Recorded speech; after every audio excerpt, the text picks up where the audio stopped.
преддверии Международного женского дня 8 марта мы, студенты Высшего многопрофильного колледжа имени Жаяу Мусы, начинаем акцию «Мы славим женщин Аксу».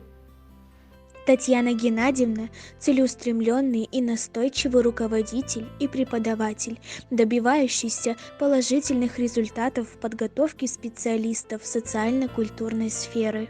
В качестве заведующего создавала условия для развития их учебно-методической и творческой работы, активизируя самостоятельную практическую деятельность обучающихся. Огромный вклад внесла Татьяна Геннадьевна в совершенствование культурно-досуговой деятельности в колледже и в городе.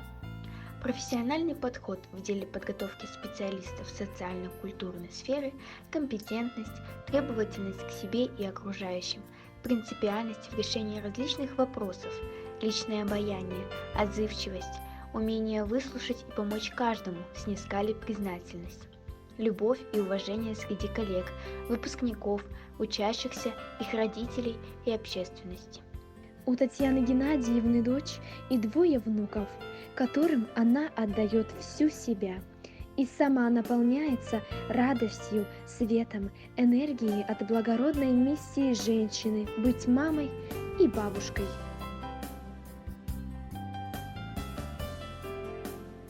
В преддверии самого светлого весеннего праздника мы хотели бы поговорить с неповторимой и интересной женщиной Татьяной Геннадьевной.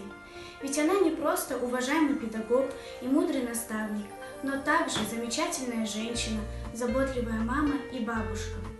Вы очень энергичная женщина. В чем или в ком вы черпаете вдохновение и силы для творчества, работы и семьи? Вдохновение я черпаю все-таки в работе, наверное. Меня до сих пор привлекает моя работа, мне нравится, я с удовольствием работаю, мне нравится со студентами контактировать, с преподавателями, со своими коллегами, которые раньше были моими выпускниками, студентами, выпускниками. Естественно, также и в семье я с удовольствием люблю заниматься своими внуками, ездить, путешествовать, если есть возможность. Но больше, наверное, все-таки в работе. А какая фраза помогает вам в жизни? Фраза, которая мне импонирует и которой я придерживаюсь по своей жизни, это больше, наверное, все-таки она считается библейской заповедью, но я считаю, что она актуальна до сих пор. Это относись к людям так, как ты бы хотел, чтобы относились к тебе. И это мне в жизни помогает, и я считаю, что она имеет преобладающее такое значение в общении с людьми и вообще в жизни. А что для вас значит счастливая женщина? Счастливая женщина, на мой взгляд, это женщина, которая имеет семью, у которой есть дети, внуки, и у которой есть любимая работа. Самое главное для счастливой женщины – совмещать и семью, и работу. И чтобы в этом всегда наблюдалась гармония. То есть, чтобы женщине все складывалось удачно на работе, чтобы она все успевала, чтобы у нее были какие-то достижения, какие-то успехи. А в семье, чтобы все ладилось, чтобы это совмещалось, то есть, чтобы это было гармонично. А что для вас самое приятное в работе педагога? В работе педагога это контакты со студентами. Именно работа со студентами. Общение со студентами. Это сейчас мы находимся в дистанционном режиме, это делать сложнее.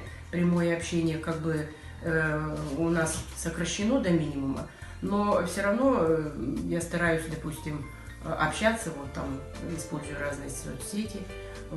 Естественно, когда мы работали в традиционном режиме, это проведение уроков, это работа на практике. То есть это больше всего мне нравится, общение со студентами. Опираясь на свой жизненный опыт, что бы вы хотели пожелать всем молодым девушкам? Я бы хотела все-таки, чтобы целеустремленность у каждой из молодых девушек была. Желание добиться какой-то цели, какого-то результата, именно положительного. Чтобы потом не пришлось жалеть о том, что чего-то не сделал, чего-то не добился. Вообще надо полагаться всегда на себя, на свои силы, на свои творческие какие-то возможности, на свои таланты, на свое умение, на трудоспособность. Потому что когда ты в жизни уверен, когда у тебя все ладится, строится, когда у тебя есть образование, когда у тебя есть статус определенный, ты всего в жизни добьешься, и это поможет вообще в дальнейшем построении жизни, как женщины, как мамы, как бабушки. Хорошо, спасибо вам большое за приятную беседу. Хочется пожелать вам весеннего настроения, чтобы на душе у вас всегда было тепло и радостно. И в этот самый теплый весенний женский день хочется, чтобы у вас было простое женское счастье и здоровье. Спасибо. Спасибо. Хотим поздравить с 8 марта очаровательную, обаятельную и воистину прекрасную женщину.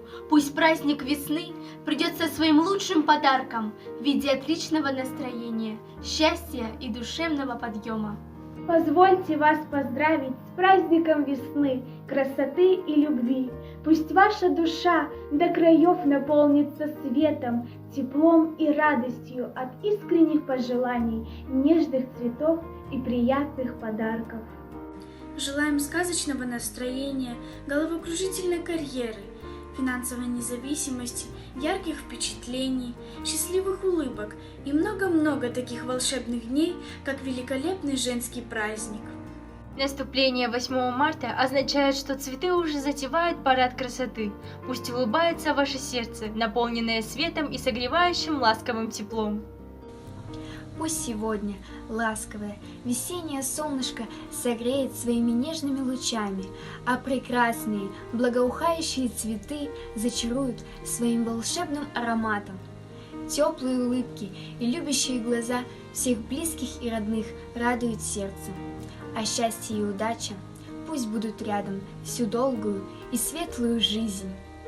В самый нежный и светлый праздник 8 марта мы желаем вам 8 женских необходимых вещей: мира в семье, покоя в душе, здоровья в теле, радости в глазах, любви в сердце, легкости в ногах, приятных слов в ушах и красивых цветов в руках. И пускай эта 8 будет постоянной жизненной спутницей.